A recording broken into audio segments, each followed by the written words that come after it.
Courtney Fallon coming back at ya. March Madness, man, only a few games left. But if you haven't noticed, this rendition of the big dance has some serious talent showcasing their skills. So, my power rankings for this week, the 5 best players to keep an eye on, not just in the Final Four, but after they're drafted too.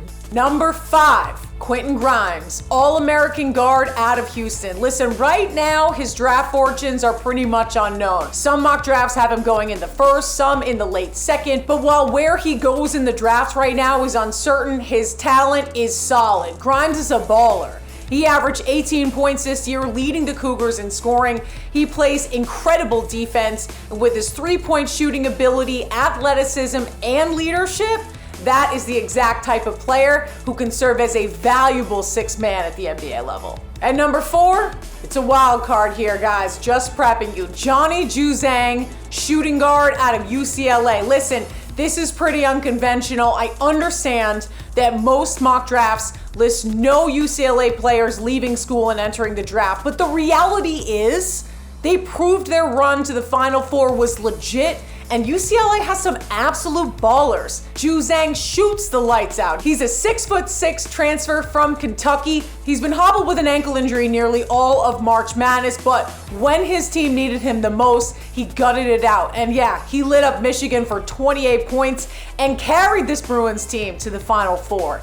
If that is a big if, this sophomore leaves early, do not be surprised if Juzang breaks out into the first round. He's always had that talent, and this March Madness, he's putting on the type of show that will cause his stock to rise. Dropping in at number 3, Corey Kispert, forward out of Gonzaga. He had an amazing season, averaged 19 points per game. He was the heart and soul of this Gonzaga squad. Some mock drafts have him cracking the top 10, but honestly, me personally, I just don't see it. First of all, he's a senior, and while that's not a knock on his ability, it will hurt his draft stock. Second, his athleticism, listen, it doesn't set the world on fire. Sure, he can shoot the lights out, but he lacks explosion and might be a defensive liability at the next level. So while I still think the Zags are gonna go undefeated and win the ship, I have to slate Kispert at number 3 on my power rankings list. At number 2, DaVon Mitchell, guard out of Baylor. The Baylor Bears, they got a pretty crowded backcourt, but personally, I think DaVon Mitchell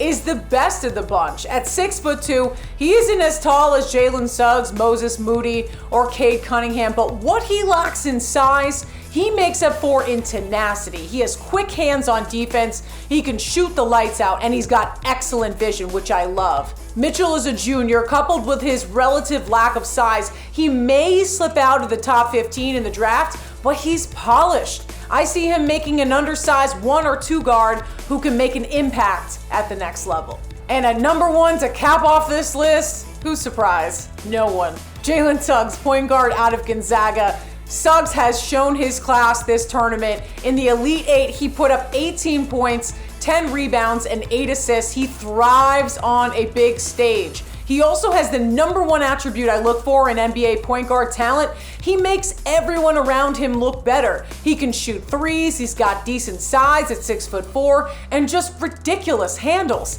I fully expect to see Jalen Suggs lead the Zags to their first ever national championship this weekend, and Suggs is gonna make a huge impact at the NBA level come draft time. All right, that's my list. I don't think anyone's gonna disagree with Jalen Suggs being number 1 on my power rankings, but who knows? If you disagree, drop some knowledge in the comments below, and don't forget to follow The Game Day on all of our channels. I'm Courtney Fallon. I'll see you next time.